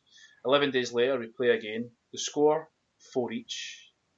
So we continue another replay. Both teams play the exact same starting 11. The starting 11 was Haffey, Mackay, Kennedy, McNeil, Evans, Peacock, Smith, Coleraine, Morgan, Devers, Byrne. So the 4-4 game, I'm just going to read a little bit about it. It was called, well, the newspaper article headline was, "This was the real Celtic." The 38,000 crowd at Celtic Park last night cheered themselves hoarse as 22 heroes who had reached the heights of physical endeavour tripped off the field after 2 hours of non-stop effort, in which Celtic and St Mirren each scored 4 goals. The Celtic supporters not only cheering their heroes for having drawn with St Mirren, after all had seemed lost, they were cheering the rebirth of Celtic's tradition as cup fighters. So, seems like people thought this was a turning point. This was a Peter Hendry of a newspaper, I'm not entirely sure, but it seemed like they thought this was a turning point. However, it's fucking St Mirren we're playing here, and this was the second of this. This is the second game of the same round of the cup that we just have to keep doing replays. So the scoreline for the 4-4 game, it went 1-0 Celtic, 1 each, 2-1, 3-1 St Mirren, 3-2, 3 each, 4-3 St Mirren, 4 each. It's incredible. Very, very unusual. However, the game ends in a draw, so we play them again, and then we beat them 5-2. We beat them 5-2 in the next game. Any idea what happens in the next game? Why it's important? Like, why is the 5-2 game? What's special about the 5-2 game? Well, winning 5-2 with 2 minutes to go and they call it off for fog or something? Nah, Morgan scores all 5. Oh, does he? Morgan scores all 5 goals. That stood out to me like massively because it's not often, if at all, a player scores fucking 5 goals in the one game. No. So Morgan scores 5 goals. It's actually February the 29th, which is also an unusual day of the month. But for the 4-4 game, I want to point out that Devils scored 2 goals in the 4-4 game. So like he's important. He's an important player. And this is why he seems to pop up a lot with goal. Like he seems to score in little bursts as well. I noticed. Yeah. You know, he can go. One of those kind of like Celtic are at the time. He'll go a few games, either whether he's out injured or not. I'm not entirely sure. But he seems to go a few games not scoring, and then he'll pop up with a double here and a hat trick in the next game, stuff like that. So I'm not quite sure, but it seems that he could well have been a bit of a confidence player. Yeah. So for the next, obviously that was the Scottish Cup. So we continue. We play Elgin in March. We beat 2-1 with a few minutes to go. Devils scoring again. He's scoring so frequently. I think he turns 20 in March. So on the 14th of March, Jock Stein leaves. We know that he goes to Dunfermline, and the rest is history, as they say. But Devils is playing consistently well, but doesn't score for 3 to 4 games, and then gets a bit of a knock. As we say, I think, like any sort of thing that pops up that suggests he had an injury and wasn't playing is going to be down to the fact that he was carrying this ailment. So anytime that, I'm just going to assume that that's what the cause was. But Celtic in March in 1960, 2 cup games, 2 wins, 6 league games, 3 wins, 2 draws and 1 loss. We're near the bottom of the league. April starts with back-to-back Scottish Cup games with the Huns. We draw in the first game. Devils is fit and plays. During this time, Rangers were doing quite well, and I'm pretty sure Rangers were in the quarter-finals of the European Cup. They might have played Sparta Rotterdam, something tells me, but they beat us 4-1 in the replay. April 12th, Celtic 2, Partick Thistle 4, only 5,000 fans. 5,000 fans at Celtic Park. 4-2 loss. Apathy. It's just terrible, man. See, to be honest, the rest of the season, there's not really much to say. It's just Kelly's interfering. Devils is contributing. Morgan ends the season with 22 goals. Devils with 16 goals. Devils plays 33 times, and he's still very, very young. We finished the season 9th. We don't win anything. We don't even win any of the smaller domestic cups like the Charity Cup or the Glasgow Cup. We don't win anything. We finished 9th. It's abysmal. It's absolutely abysmal. Yeah. I'm fucking raging, mate. Yep. Fucking feeling. So anyway, sack the board. So we're now into 1960, like we're now into 1960. Yeah. So obviously going into the 60s here, going into the 60-61 season, it doesn't get as bad as it does in the 59-60 season, but we never quite finished 9th, and you know what? I don't even think we've finished as low as that since. Thankfully enough. But so yeah, just to kind of briefly go over these kind of seasons. 60 to 61, we finished 4th and we don't really make a final. And just to kind of go back to a point you'd made earlier, very much before Stein kind of came in '65, Celtic were seen as a cup team. They were never really known as a consistent league team. Just kind of not just symptomatic of this time, but of a lot of other times in our history as well. We were seen as more of a kind of inconsistent, kind of flighty team, very attacking. A team that could beat the best, could hammer the best team one week and then struggle against kind of bottom of the league team the next. And these seasons kind of show that as well. So the main thing I can say about Devils in these seasons is that he's always there. He's always consistent. He's scoring goals and he's contributing. But at the same time, we're just not really a team that's really going places at this time. We seem to be drifting. This is kind of the area where Celtic have begun to sell a lot of the more experienced players. I mean, a lot of the more experienced players are, getting past it now, and the time has come. But they're not really replacing them with anyone like for like, and they're just kind of. I think a quote I read about the previous season, the season we finished ninth, was that Celtic were desperate in need of an old head, and the club are just kind of like basically saying if they could skip forward a couple of seasons, it would be great, because they were trying to build a team for the future and introduce a lot of these young players, knowing full well that they weren't really ready at this time. So anyway, in the 60-61 season, we didn't win the league until October, and this is kind of a common theme in a lot of these seasons. I find we're very inconsistent. We also have bad starts. We kind of rally round at certain points in the season, but we never have anything that's kind of sustained. This is a season where Devils scores 10 in all competitions. He scores 8 in the league and 2 in the League Cup. Stevie Chalmers is the top goal scorer this season with 26, which a great return for a young guy in a not particularly inspiring team. But Devils is there contributing as well. He scores in the New Year game against the Huns, but we get beat 2-1. We're leading 1-0 at half time. Devils scored around the 30th minute. This was after Jim Baxter had chosen to indulge in thrills of ball control. Again, fantastic prose in the journalism you get in these days. Yes, indulging the thrills of ball control almost on his own penalty spot. I seem to see a few of the goals that Devils score. They seem to be able to have good timing to rob defenders when they're fanning about with the ball at the back. But we have a couple of goalkeeping errors, and we seem to lose the game. I just want to make one final point. So obviously we're down 2-1 towards the end of the game, and this is a quote from the news report at the time. It was a game of poor luck for Celtic, with Chalmers missing a golden opportunity early, Conway having what appeared a good goal ruled out by Tiny Wharton, our old friend, and a Devils shot rolling along the goal line after coming off a post. Commentators assured that though the victory went to Rangers, the honours went to Celtic. So this is a time in a thing where Rangers are a good team at this time, and they're kind of seen as in the glory period even now, despite the fact that they never quite won the big European trophies, but they've got a very strong team at the time. But Celtic on the day they can still kind of pull up performances, but it's just never done on a consistent basis. We reached the Scottish Cup final in this season against our old friend Jock, who's now managing Dunfermline at this time, and this is kind of the perfect example of what we need is staring us right in the face. I'm going to just short clip from one of the reports at the time. The Scottish Cup had all the ecstasy and agony of the cup, and in the end the team were outthought and out-tacticed by Jock Stein at Dunfermline. Jock had outthought McGrory in his orders and formation in the first final. Sorry, it does go to a replay, I should say. Yeah. And in the replay, he sprung another tactical change, which saw Dunfermline score 2 goals, one of them in truth down to another goalkeeping error. But against such a fluid and tactically superior team, Celtic had no answer.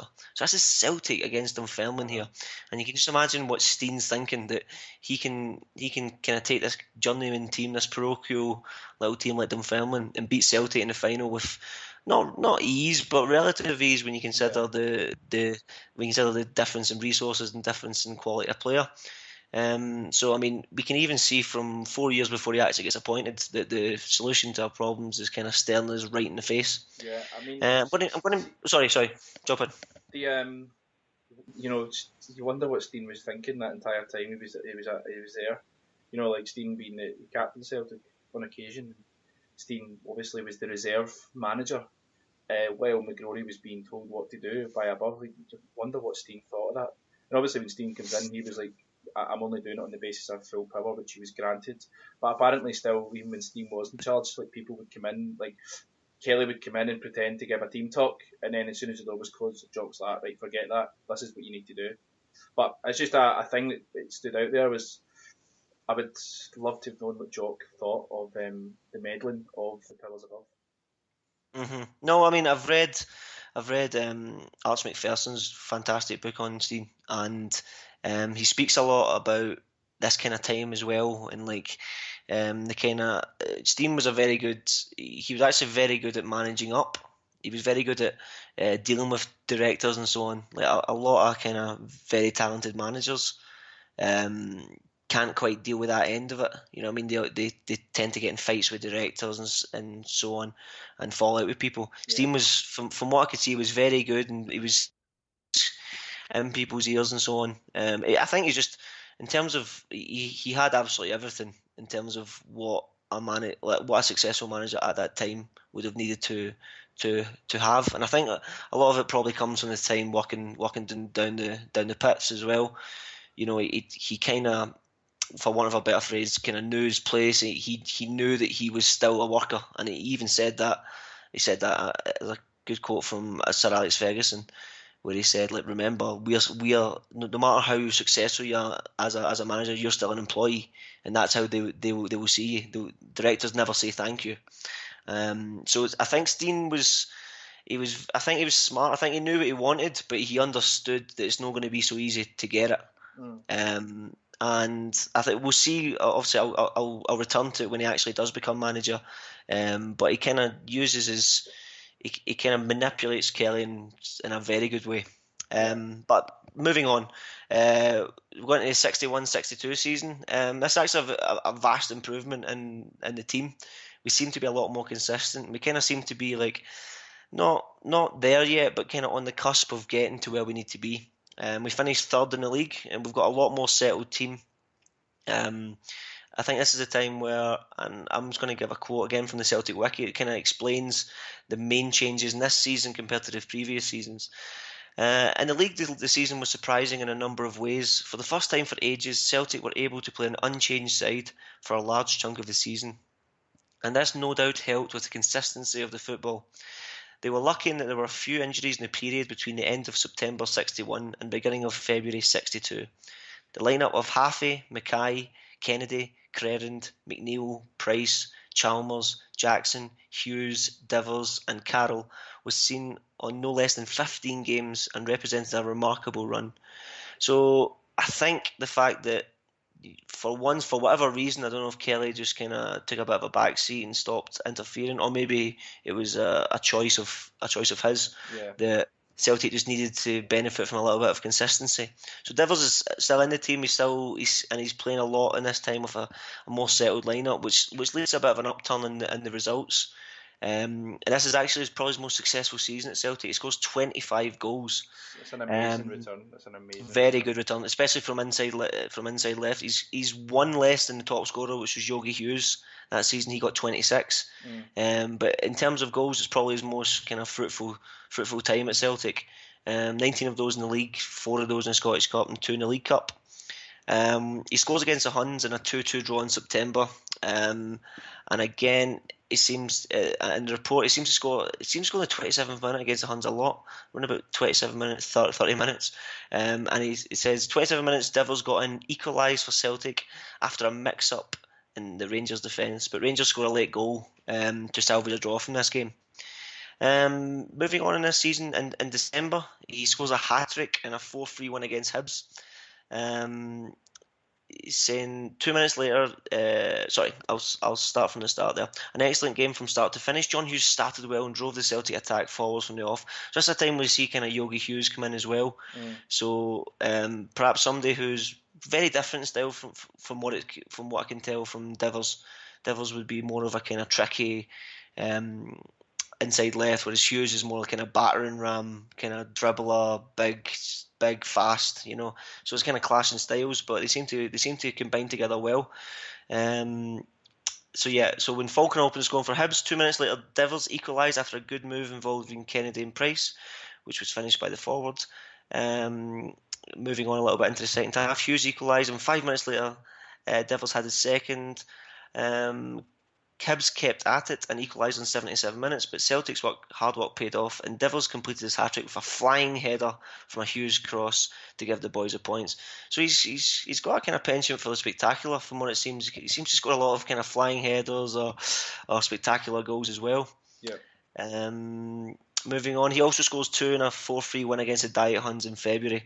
So I think we can see here that he's very much an important part of the team at this time. Even though Celtic is not one of the glory periods, this is a fairly good season for the period in which we are in. They scored a lot more goals this season than they usually did, but it's still said that they could score a lot more. Celtic have got a tendency to over elaborate and also miss simple chances. But it does say that Devils had perhaps his best season, but not only in scoring, but also bringing others into play. And that's something that I'd seen. I don't know if you saw it yourself in your kind of research. Was that Devils was someone who not only chipped in the goals, but he seemed to be good at bringing other players into the game and helping other players play. Yeah, I came across that. He seemed to build, as I say, he had a few decent partnerships on the pitch with players. Conway was one of them, I suggested. It seems like from looking back at the fixtures, he scored a lot of goals in the same games as Hughes scored goals. So he seems to have built quite a few little relationships on the pitch, and 25 goal return that season for an inside left, a guy who's not predominantly an out-and-out striker, is quite a return. It's quite excellent, to be honest.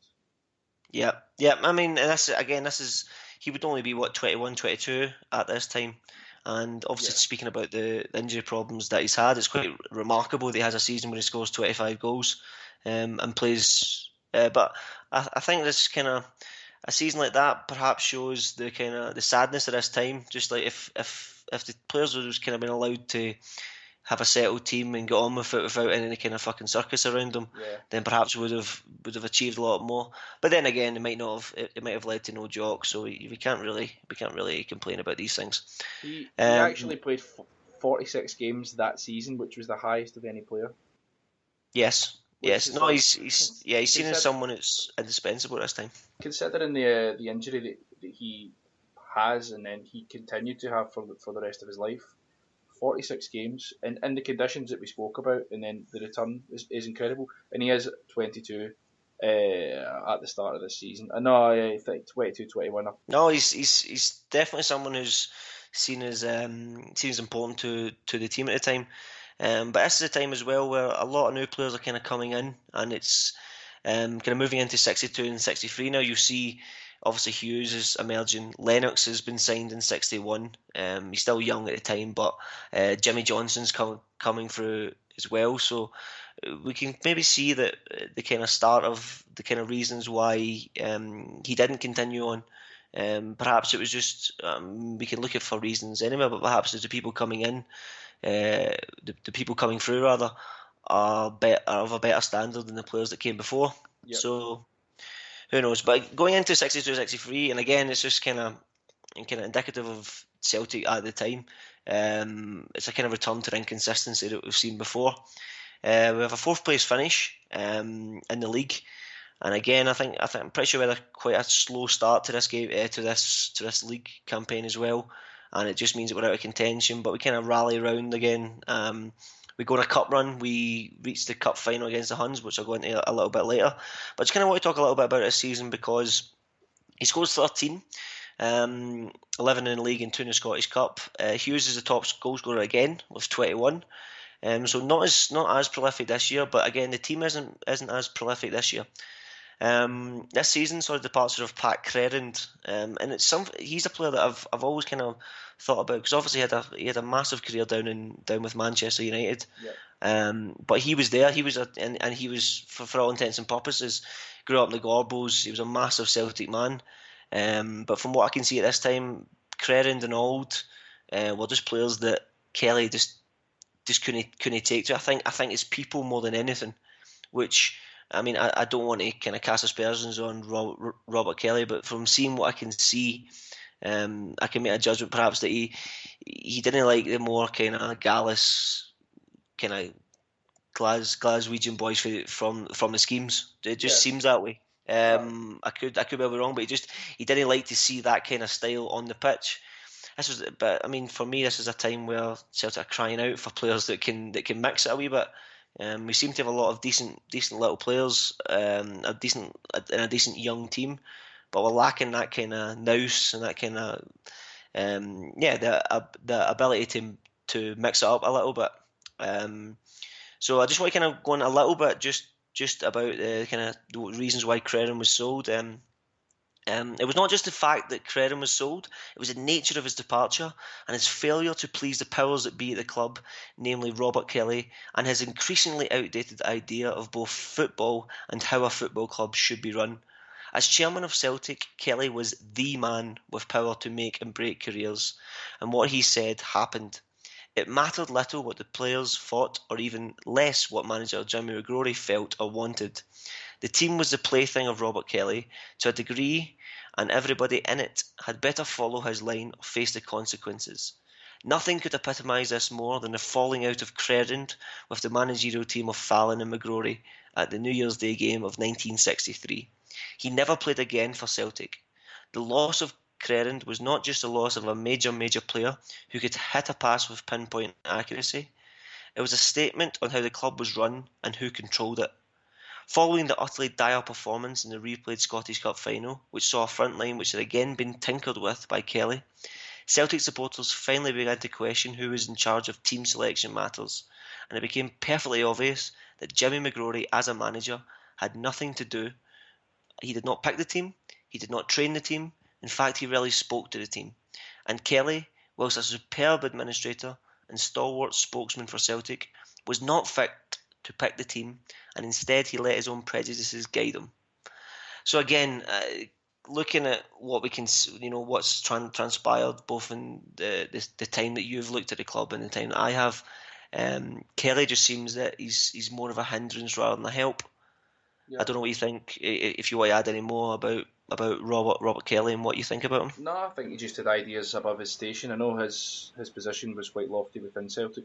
You said administrator, which is quite funny, but either tinkering, thinking an outdated outlook on life perhaps that he brought to the club. When you say younger players like Olds, Creran, probably Jimmy Johnston to an extent would be considered upstarts by him, and he's sort of interfering with what should really be Jimmy McGrory's job, and it's not just impacting like the Jimmy McGrory as a manager, it's impacting Celtic and the performances on the pitch. As you say, that season we have the League Cup, the Scottish Cup replay, the final, and then we draw one each of the first game and we lose fucking 3-0 the next game, and like it's just really sad to think that a man like Jimmy McGrory was undermined completely by the guy above him, and he couldn't really do much about it. But yeah, I think even with the greatest of respect, looking at it, it's quite obvious that Jim McGrory wasn't quite up to the job as Celtic manager, and that's fine. Like I mean,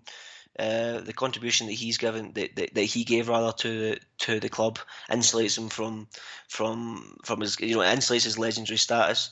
But if you don't think he's good enough, then get rid of him. But I think Kelly, I think maybe the board at the time was a little bit too comfortable with the fact that they had a bit of a yes man there, and someone that they could manipulate and someone that could easily kind of control.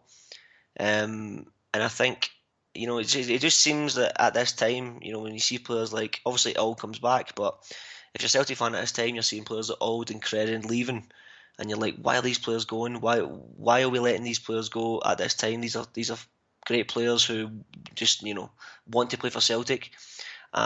You'd just be lamenting the fact that they couldn't have got someone like Stein in sooner, and it's a hypothetical situation, and you obviously wouldn't want to change history for anything, considering what came after. But you do kind of wonder what would have happened if they'd let Stein in a few years before. Who knows? It might have been yeah, obviously hypothetical. I would never ever change it. It just don't believe in fate and all that, but it was just seemed to be destiny that Stein would come in pretty soon after this 62-63 season, and as you say, Stein's put us out of one of the cups in the previous season with Dunfermline. And took us to a replay and then beat us quite comfortably in the second game. that's 2 replays and 2 finals, and the second game of each replay is we've just got cuffed. Mm-hmm. And at this time, just I don't know if you know much about Stein's time at Dunfermline and all that, but Stein's working wonders with them. Yeah. They're performing very, very well in the league. I think they put Valencia out of the UEFA Cup and stuff like that. I think they ran Everton close in the UEFA Cup as well. And he's doing all this with like a tiny team. And it would just seem, and if it was modern day times, it would just be like, it would seem so obvious if you're a Celtic fan that he's the man for the job and he's the only choice. Actually, was thinking that would be an idea to do a podcast on Stein's time at Dunfermline. I know that would be considered a bit strange to do it about another team, but Stein went there when they were relegation fodder. They were near the bottom, and he kept them up within the first few months. Like, it's mad. And it was just a lot of things. Sorry, just to jump in. A lot of things that he'd done were just kind of smart man management. And you've seen interviews. Well, I've seen interviews with a few Dunfermline players of that time, and just some of the things that they were doing. He seemed to just have that way of knowing how, especially kind of working class boys and stuff like that, how they tick, and the kind of ways to kind of optimize the performance of them. Very controlling and stuff like that, but you can see kind of he probably needed to be. Yeah. And you see just the way he turned this team. I mean, this is the teams that's the team of Celtic that we're talking about now in the kind of 63, 64 time. It's the same nucleus that go on to win the Champions League, the European Cup rather. And you're wondering how can they be getting humped by Albion Rovers and or Falkirk or whatever a few years before, and then they're going and beating the best teams in Europe, and it just shows you the kind of force of nature that Jock Stein was. But again, that's a different issue for another time. Would that be as bold to say Dyla Rogers, the impact he's had with the same group of players? Absolutely. One thing I would say is I don't think we were quite as bad under Dyla. But again, that's just I think a lot of that's because times have changed. But yes, definitely in terms of a modern day comparison, 100%. Even you could even say O'Neill as well coming in. It's just that kind of transformational type of thing where it just seems so simple that you kind of think why wasn't this done before? Yeah. Because there was nothing revolutionary. I mean, Stein as a man, from what it seems, was revolutionary. But in terms of the changes that he made, were just kind of practical things. I think it's more of his kind of the way he managed to kind of fuse all the different parts of it, and you can see at the time with the board and so on. But yeah, I think definitely in a modern day comparison would definitely be Dylan and Rogers. So moving into 63-64. This season's best kind of known for Celtic with Celtic fans for the fact that we get to the semi-finals of the European Cup Winners' Cup. But before we get there, just want to kind of give an overview of the season. It's a third place finish. So again, we're also Rans. We're not quite as bad as we were in the 59-60 type time. We were finishing ninth. But I think it's more the fact that these players are kind of grown into good footballers. You know, they've had their years of experience and in the doldrums, so to speak. And they're kind of a bit more well versed. They're still a young team, and they still need that extra bit of guidance. But we've got a good team, and we finished third. The team is the best scoring rate in the league, so we're one of the best attacking teams in the league. Well, the best actually, in terms of goals scored. Devils scores a very respectable 19 this season, 15 of those in the league, 1 in the Scottish Cup and 3 in the Cup Winners' Cup. All of the ones in the Cup Winners' Cup were against our friends Basel in the first tie. Yep. I don't think any of the Yakin brothers or fucking cousins or dads or anything like that are playing in this game. But reading the report of the game, because obviously it was of interest to me because Devils he scored 1 in the away leg and 2 in the home leg. But it's seen as a bit of a walkover. I don't think this is a Basel of 2003 or 2004 or even now. So we won the first leg 5-1 away, I believe. We won the games 5-1 and 5-0. I'm not sure if we won the first game 5-1 or whatever. It was anyway, it was 5-1 the 17th of September, the first leg. Right, I think the first leg was away, so we won the first leg 5-1, and we won 5-0 at home, I believe. So we hammered the team. For the home game, only 8,000 fans turned out. Yeah. It was a horrible night apparently in Glasgow. This is Celtic's lowest European home gate, and the directors lamented the fact that European football was costing the club money.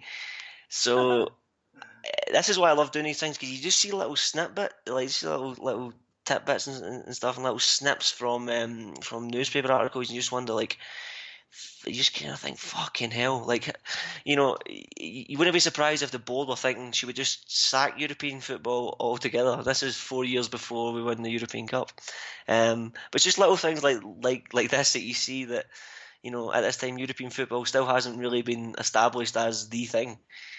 Which is mad when you think about how football has developed since then. Yeah. And especially now, if you're a Celtic fan, European football is the thing. But at this time, fans aren't really turning out for it. They can't really be asked. And it's a really low European home gate, and the directors obviously think about how they're losing money over it, which is quite fitting. It's in this game, Divers scores the game's outstanding goal when he beat two men and fired home from 25 yards. But again, this is it's seen as it's just really seen as a bit of a walkover, this game. So he perhaps doesn't get the credit it deserves. Chalmers is the top goal scorer this season. So Chalmers is kind of becoming the main man up front now. He scored 38 goals this season, which is a fantastic return. So yeah, it was in total the team scored 89 goals this season. I just want to give a little quote of kind of how they see the team at this time. In Stevie Chalmers, they finally appear to have found a solid goal scorer, and also to have found a delivery method with the cunning and slipperiness of Jimmy Johnson. Murdoch and Hughes had their own roles and responsibilities. Divers became the deeper lying forward who could lay on passes and pick up the stray balls. A true inside forward, however, was clearly missing, and this lack of an inside forward has failed to be addressed season after season. So again, based on this kind of report, we can kind of see that even though Divers is still in the team and he's still contributing and stuff like that, there's perhaps the kind of talk that he's perhaps not as good as the players around him, and that's absolutely no shame. And when you consider the quality of player that he's surrounded by, I mean, we're talking about players who go on and win the European Cup 4 years later. So I think this could well. Obviously, we've spoken about his injuries and so on. It could also be the fact that there's just a much better quality of player coming through at Celtic at the time, and there's talk of maybe replacing him with someone of kind of clear quality. So I see the team's kind of building around it. It's perhaps just. Again, it just keeps kind of coming back to me that it's fitting. It's just waiting for someone in there. It's got all the tools there ready to go, and it's just waiting for some kind of real manager to come in and kind of sort them out. Yeah. So we're moving on to the 64-65 season. So this is a season where Stein comes in. He takes over in like March, but there's talk of him basically coming in from January. But I'll go on to that. The kind of reasons why this becomes very urgent is the fact that we finished 8th this season, and this is kind of the start of Devils' real decline as a Celtic player. He only features in 12 games, and they're all early on in the season. I thought it could well be just kind of falls out of favour just as kind of Stein is emerging. Perhaps it was just what you were saying about his injuries. I'm not quite sure. It could be a mixture of both of those, and also a kind of third factor which you'll see is quite important. He is replaced a lot in the team. His place is kind of taken in the team by a young man called Bobby Lennox. Okay. And to kind of talk about the kind of reasons why perhaps it didn't quite work out for him in later years, you see now the kind of strike force that's emerging with Chalmers. Murdoch's still playing a kind of advanced role by this point. It wasn't until Stein came in when he kind of pulled him back. So you've got a player of the kind of calibre of Bobby Murdoch, Lennox, Johnson, Hughes, Chalmers. I think it could just well be that maybe Stein's just not fancying him when he sees the players that are around him. Yeah, they actually bring in Olds again, but Bertie Auld comes back from Birmingham and Joe McBride comes in from Motherwell. Yes, so you can see that he's, This is like the birth of the Lions, almost like the overlap of the absolute dross into the absolute golden era is happening right before our eyes, really, with the research anyway. Hmm. Yeah, and the kind of when you see the kind of how Stein comes in and changes things, I'm going to jump to April here, and again a fantastic little snippet that you would never see, but doing this kind of research, you just kind of stumble upon it and you think, wow, this is something I've never heard before.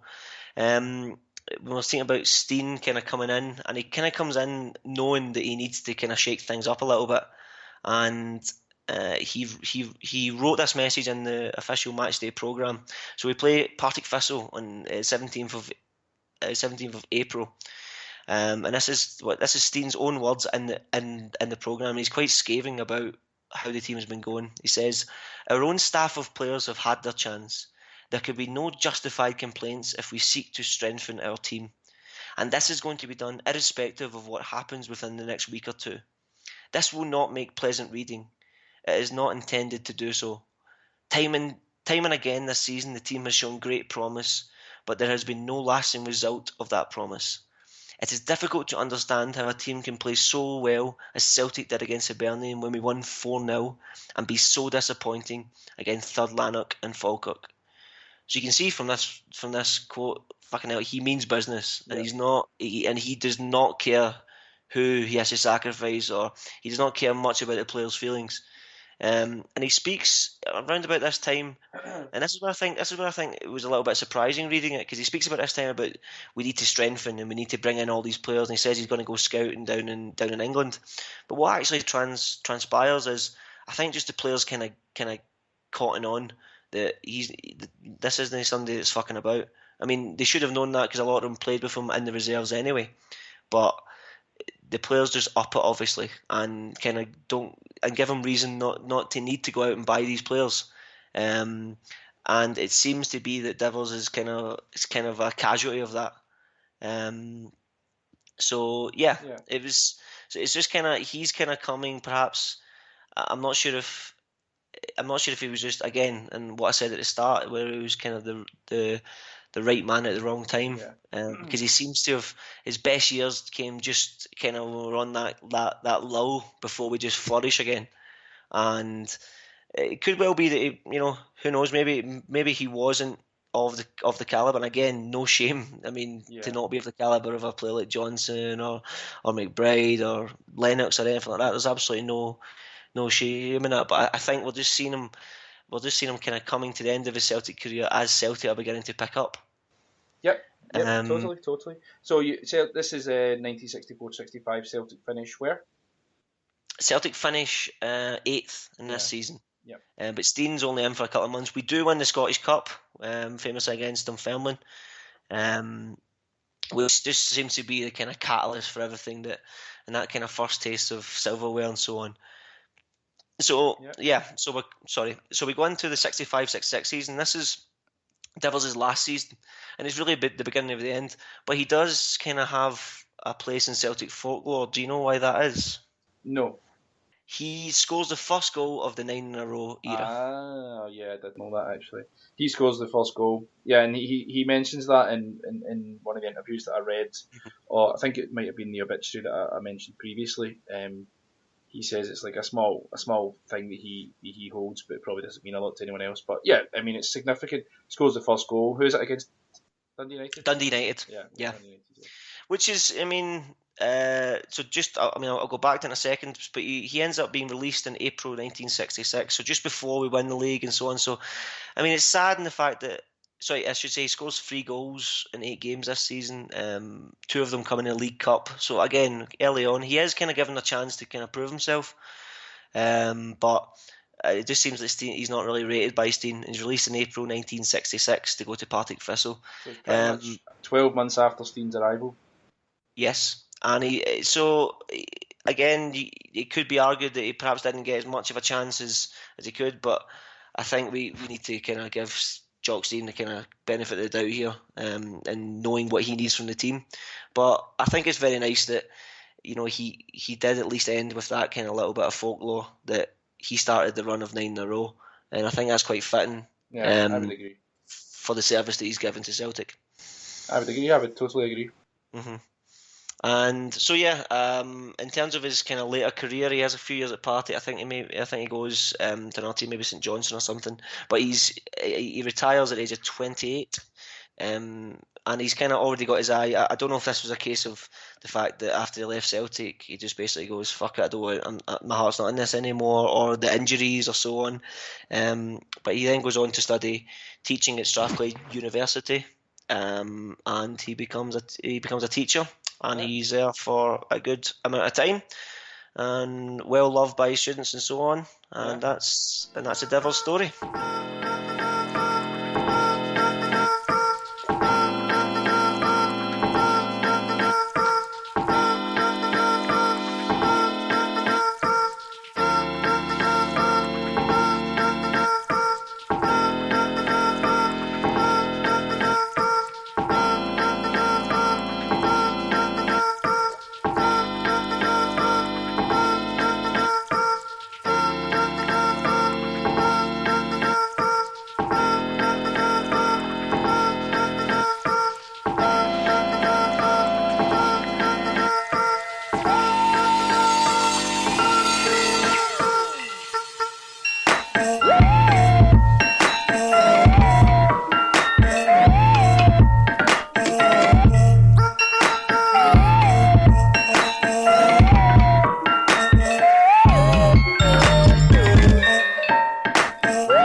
So, if you've made it this far, then well done. Technical issues with the mic means the audio in the historical part dipped quite a bit for part of the podcast, and if I'm being honest, it was my fault because I unplugged the microphone halfway through because we had an issue and forgot to plug it back in. So apologies for the quality. I tried to tweak it as much as I could. But thanks for all the tweets and the comments about Divers. Apparently he was a rare teacher and he had time to talk to anyone about Celtic. Quite an interesting fashion sense as well, and a lot of people were mentioning that he was a teacher he was their teacher social ed and was quite popular within his school. So yeah, we were also due to speak with Barry, who is John Divils Jr.'s son, but a conflict in schedule means it's not been possible. So a quick preview of the game, Gary. Scottish Cup round, 4th round. Have you saw the team? I have not yet, no. Right, okay, so Gordon, Gamboa, Lustig, Boyata, Tierney, Brown, Beaton, Forrest, Armstrong, Sinclair, Dembele. Couple of obvious ones in there, Boyata and Tierney. Beaton's back in. Patrick Roberts makes the bench. Christie, Mackay-Steven, Izagiri, Simonovic, De Vries and McGregor also make up the bench. So a couple of, obviously, some changes from the Hun game. Sviatchenko's missing because of a suspension. He picked up 2 yellow cards, so he's suspended. And Sinclair obviously plays, Dembele plays in, and Griffiths misses out with a calf strain. He's still injured, and obviously no Rogic. However, what are you thinking? What's your predictions? What's the score going to be? Was a strong team. I reckon it's par for the course considering that the league's basically, barring a complete disaster, the league's basically over. So and obviously we're out of Europe now as well. So going for the kind of last remaining cups are obviously a no-brainer. I'm glad he's put out a fairly strong team. It's good to see Tierney back obviously as well. Knowing the kind of injury that he had, hopefully it's not something that's recurring. And he comes back and slots in just as he's been. I think it's a fairly strong team. I don't envisage too many problems. The only thing that possibly could play against us, two things really, is just the plastic pitch, but I never really buy into that. When people say that should be an issue, considering, they're probably playing plastic pitches all the time and they're professional football players.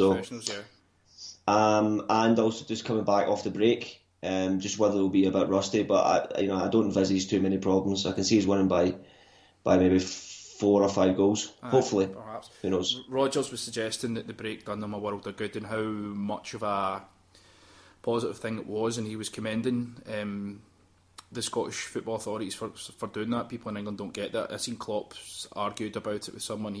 Klopp was saying that there should be a winter shutdown, but he seemed like, obviously we said before, it looked like. With the players being in Dubai, it looked as if they were actually on a holiday. So it looks like they had a lot of fun. They've been rested, and as you say, it's a strong team. So it's good that Tierney's back. Boyata's getting another chance. Beaton's getting another chance. don't know whether that's just a transfer window thing, but do you foresee any of those guys leaving, Boyata or Beaton? I think it all depends if the right offer comes in. I think Rodgers, in an ideal world, if he can't get a replacement in, he would like to keep Beaton for now. I don't know. I don't really know if he sees him too much in his long-term plans, but I think Beaton's, his flaws have been spoken about a lot as well. But I think he brings something that perhaps many of our central midfielders don't bring, and he can really. I do like how calm he seems to always be on the ball, even if he's not the most combative of players. I think he brings something that perhaps others don't. Saying that, Brown has kind of reinvented himself this season and kind of done that job effectively as well. Yeah. So last thing to ask before we go and watch this game, which starts in 3 minutes. First goal scorer, final score. First goal. I'm going to go Lustig. First goal scorer. I think I'm going to score from my corner, and I think the final score will be 5-0. I am going to say Boyata and 5-1. So Celtic 3-0. The predictions of Celtic to win 4-5, Lustig and Boyata and etc. score were not to come to fruition. Lustig was taken off at half time. I think that was more of not a precautionary thing, because there was no suggestion that it was. I never listened to the half time chat on Celtic TV after having missed the first 15 minutes of the game because the stream was fucking shite with Celtic TV. But Jozo coming on, playing in the plastic pitch, kind of hopefully putting that thing to bed with Jozo. What did you think of the first half of the game? It was one of those games that tend to happen kind of usually at this kind of junction of the season, and also the fact that it was kind of Albion Rovers game of the season, so they came out and were really, really stubborn. I thought we looked, we never looked in danger at any point of conceding a goal, and it just seemed like it was going to be a case of when. We just kept building pressure. Some people might go, we should be taking a lot more off this team and so on. With these type of games, a win's a win, and I think that the fitness may have shown towards the end of the game. But I think the first half we were a bit rusty, which is something that you could expect that, considering the fact that we've been in Dubai for the last few weeks, tanning up, having pints and shit. So yeah. I think the game kind of went in a predictable kind of manner. Yeah. And 3 points is 3 points at the end of the day, mate. Know what I'm saying? Well, I obviously 3. I'm joking. But so Gamboa, he came in. He looks fine. Like, there's been a lot of chat about people not happy with Gamboa, but as an auxiliary right back to come in and do a turn, he's completely fine. Thought Boyata was tidy, no harm at all. Seemed to tidy up the ball quite well. He had one in the second half where it's just. I mean, yeah, he was fine, and it wasn't tested so much, but there was one point in the second half where he just let this long looping ball bounce. I remember that. Gordon had to come and head it. You're just thinking, like, surely that's the first thing you learn as a defender, not to let the ball bounce. Yeah, I do remember that. I mean, so yeah. I mean, I'm being hypercritical. It's just one of those things you just think maybe that's why you're not pushing for a first team place, really. Yeah, I mean, with no Toure being on the bench or anywhere at all, and Sviatchenko being missing, it's interesting that Boyata would have been brought in and played, but I thought he'd done alright. I wouldn't be surprised to see Boyata get a couple more games before the end of the season. We've got 10 days left of the month for the transfer window. I don't foresee him leaving. What did you think of McGregor coming on at left back? I think it's just one of those ones where I think you just wanted to give people game time. The good thing I think we saw with Calvin Miller as well was that Rodgers kind of likes to try little things in games where we should be quite comfortable. Yeah. And he likes to, so he just likes to try out different things. I wouldn't think it'd be the type of position where he would thrive in. I think more, especially against a better quality of team. Yeah. But just the way that we play and stuff like that, our fullbacks do get a lot of the ball, as do our centre backs, because a lot of the time the ball's just getting kind of. I think I saw at one point today with 83% possession. Yeah. And so in games like that, you want players that are comfortable on the ball, and McGregor certainly is that. Well, I think because of Celtic were pressing them, and essentially it was an attack versus defence sort of training game in the end, because for large parts of the game Celtic were in their half and they had every man behind the ball. And while Tierney's coming back from a long-term injury, I thought he brought McGregor on just to be a bit more tricky in the final third, because McGregor, for all his faults, can actually open up the defence with a pass, and he takes shots and stuff like that, and he played a couple of nice balls. I'm not entirely sure Izagiri would have offered that, and I just thought he's a more of an attack-minded player compared to Izagiri, and Tierney was getting taken off on the hour mark regardless of what was happening. But Sinclair, again, like the guy in the commentary said, Sinclair he's doing well after a long deserved break, and he's looking sharp, but I'm thinking he's been sharp all season. So yeah, I think he's been one of those signings that has went exactly the way that we'd hoped it would. We got him. I think the only reason we got a player of that quality was because he'd had a few kind of barren seasons and he'd lost his way, and he's come in and he's working with Rodgers, who he knows very, very well, and he just feels comfortable.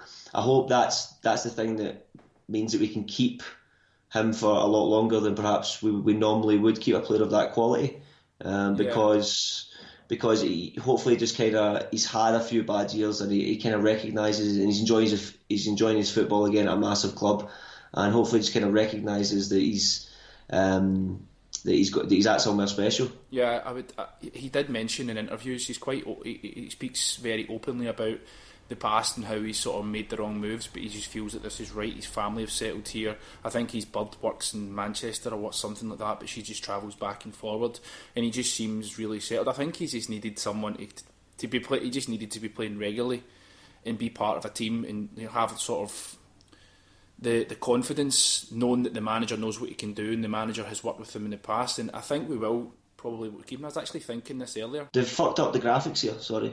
And it said Rangers have been drawn with Morton, so I don't know exactly who we are drawn with. Fucking amateur hour at Sky. So who have Celtic been drawn with then? Well, it says that we were drawn with Great Morton, but then the Huns got drawn, and it said that they were drawn with Morton as well. So I don't know, I'm confused, but it's a Hun conspiracy. It's the old hot up ball. And just to say, sorry, on that note, Rod Stewart's doing the draw, and he looks fucking pissed. Genuinely. So it was a mistake. We've been drawn with Inverness Cali Thistle. Away or so we home? beat Cali Thistle at home. Oh, there's our first. So we get Inverness Caledonian Thistle, and the Huns have got Morton at home. Yes. Right. Have you seen the statistics of Rangers getting games at home in the cup? They've had something like 65 out of 100, and Celtic have had 17 out of 80 or something like that. It's ridiculous. Conspiracy, mate. It's a heavy conspiracy, mate. I know we need to get a wee word, a line with to Big Pedro. Have a word with I know. I thought we're running things now. What the fuck's going on? I thought that we're the big cheeses now. Exactly. Last thing I want to ask you about the game today, Patrick Roberts. What do you think? Well, I'm a big fan of him. I think in games like that, especially against the quality of opposition, Albion Rovers didn't look the fittest. I think it's fair to say. Yeah. And no shame in that. I don't even think they're a full-time team. I could be wrong on that. No, they're not. They're not. They're definitely not. They've all got full-time jobs. Having a player like Roberts coming on against a team that's probably out on their feet, it's just a no-brainer, really. Him running that, it must have been very, very easy for them. Absolutely, and the impact he makes as well. The thing that I really enjoy about having the Roberts around and Forrest is that both of them are completely opposite players, in my opinion. Both very dynamic in their own right, but Forrest is more of a direct, running directly at a player, whereas Roberts likes to sort of slow the game down and play at his own pace. And you saw today, with that through ball, the trickery in the through ball to Scott Brown, and Scott Brown's pass for Dembele was class, and then for the final one as well. It's an amazing thing to have someone like that coming off the bench, and who knows what's going to happen with regards to keeping him.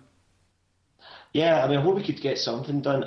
Unless it's going to be something permanent, I doubt they would give us... it's very rare that a player stays on loan for more than 18 months. 18 months is long enough for a loan anyway. I think if City do want to keep him, they will want to send him to maybe a Premiership team or sort of, experience something a wee bit different. than what he's been getting. I mean, what he's been getting so far is pretty good experience. He's been getting a lot of games, which is obviously what City wanted. So I think it depends on that. It's whether they see that he has a future at the club or not. We could maybe do something on that thing. But I still don't think that, given the choice, he's Rodgers' type of player. I think he does prefer players who don't slow the game down so much, which is a bit of a pity. Yeah, he's here before Rodgers, but there's a lot of chat about him staying at Celtic. I've seen people suggesting that Celtic will try to do a deal or whatever, but I think that'll do, because this is going to be a very, very long podcast. Good result today. We have Inverness Caledonian at home in the Scottish Cup 5th round. First game back in 3 weeks, first game in 2017. If you want to get in touch with us, you can email us at historyboys@gmail.com or at boysabroad on Twitter. Thanks for downloading, and we'll speak to you soon.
Lincoln's clean, lean and checking out.